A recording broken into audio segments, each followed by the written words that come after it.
I'd have to say it was my grandmother, because when I was growing up, my family lived in a city in Romania, and the way it worked back then was that for me to get the best nutritional values, I had to live in the countryside where we had fresh fruit, vegetables, fresh eggs in the morning. Actually, it was my duty to collect the eggs in the morning.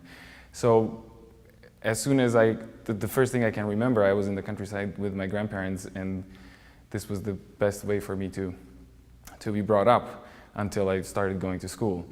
So my grandmother was a person, although she spent her entire life in the countryside, I think she finished 4 years of school, so that's not a whole lot, but she's probably to this day the wisest person I ever met and kindest, and I was very lucky to be around her.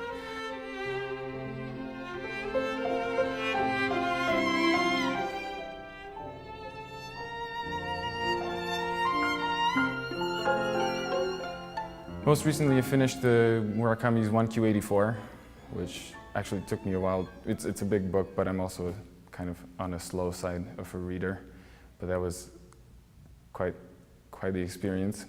Well, I read something interesting. Oh, Malcolm Gladwell's Outliers was what I read before. And currently I'm rereading Maynard Solomon's Beethoven biography.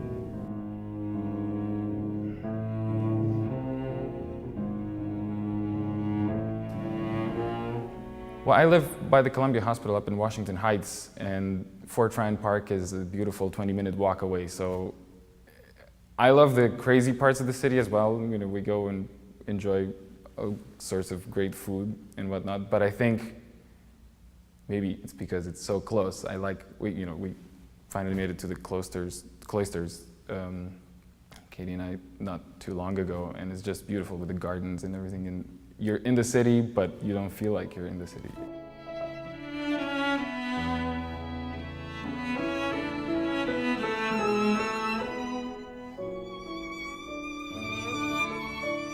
I've been given a lot of great advice.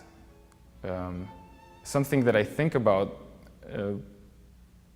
most often is actually something David Finkel says in one of his cello talks about searching the best out there and playing with the best and learning from the best.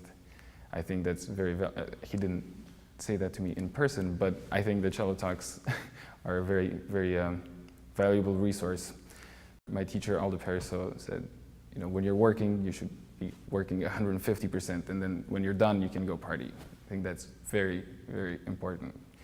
And Mrs. Periso once said, just take it one day at a time, and everything will be fine. I think about those things pretty often.